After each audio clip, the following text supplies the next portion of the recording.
था। उसके इस वादे पर हैदराबाद के कई लोगों ने एतबार किया। घर खरीदने के लिए दर्जनों लोगों को उसने बैंक से लोन मंजूर कराया, लेकिन लोन की रकम लोगों तक पहुंचने की बजाय उसकी तिजोरी में पहुंच गई। उसके वादे की असलियत पता चलते ही वो बोरिया बिस्तर समेटकर चंपत हो गया। एक खूबसूरत घर की चाह किसे नहीं होती, लेकिन हैदराबाद के रहने वाले तरुणेश्वर के इसी सपने को शिव प्रसाद नाम के एक शख्स ने तोड़ दिया। शिव प्रसाद घर खरीदने के लिए बैंकों से लोन दिलाने की एजेंसी चलाता था। कंसर्ट मैनेजमेंट नाम की इसी एजेंसी के जरिए तरुणेश्वर बैंक से कर्जा लेने पहुंचे थे।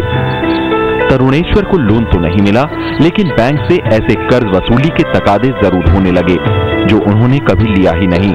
तरुणेश्वर जैसे 18 और लोग शिव प्रसाद का शिकार बने। उसकी जालसाजी का तरीका बेहद आसान था। वो कागजी खाना पूर्ति के बहाने कर्ज चाहने वालों से अथॉरिटी लेटर और पोस्ट डेटेड चेक्स ले लेता था और इन्हीं दस्तावेज के जरिए बैंक से मिली लोन की रकम डकार जाता था।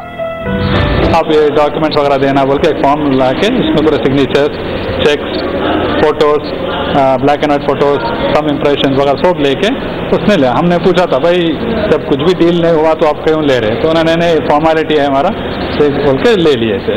लेके एक महीना ऐसा टाइम गुजार दिया था। एक महीने के बाद हमने पूछा भाई क्या हुआ, तो अभी नहीं हो रहा है बोल के they kept on dragging. Then ultimately हमारे चेक्स जो दिए थे वो बैंक में बाउंस होना शुरू हो गए।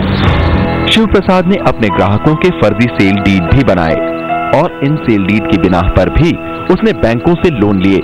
उधर मकान के लिए लोन का इंतजार कर रहे लोग लोन का इंतजार करते ही रह गए। आखिरकार इन लोगों को ठगे जाने का एहसास तब हुआ जब बैंकों से किस्त चुकाने के तकादे आने लगे। इधर बैंक वाले हमारे को बहुत प्रेशर डालने लगे, भाई आप लोग मकान ले लिए, आप इंस्टॉलमेंट बांधो बोल के वो लोग पूछे। हम जब मकान जो सेल डीड, जो सेल एग्रीमेंट कुछ भी नहीं हुआ, हम लोग रजिस्टर ऑफिस को भी नहीं गए, रजिस्ट्रेशन ऑफिस को नहीं गए, फिर ये मकान कहाँ से, कम से कम हमको मकान बताओ, तो bank was not able to show the house. बैंकों को जब पता चला कि शिव प्रसाद नाम के इस शातिर ठग ने उन्हें भी चूना लगा दिया है, तो झुंझलाहट में बैंकों ने उन लोगों पर लोन की किस्त भरने का दबाव बनाया जिनके नाम ये लोन लिए गए थे। लेकिन जब मकान ही नहीं मिला तो वो लोग किस्त क्यों भरते। इसके बाद मामला पुलिस में पहुंचा और जालसाजों के गिरोह का भांडा फूट गया। ये जो 9 क्रिमिनल्स थे, इसमें से 8 हम लोगों ने पकड़ लिए हैं और एक जो शिव प्रसाद हैं जो कि एक बिल्डर थे, वो अभी भी गिरफ्त से बाहर हैं और हमें उम्मीद है कि पब्लिक के सपोर्ट से और हमारे अपने एफर्ट से हम इनको भी पकड़ लेंगे। शिव प्रसाद फरार है।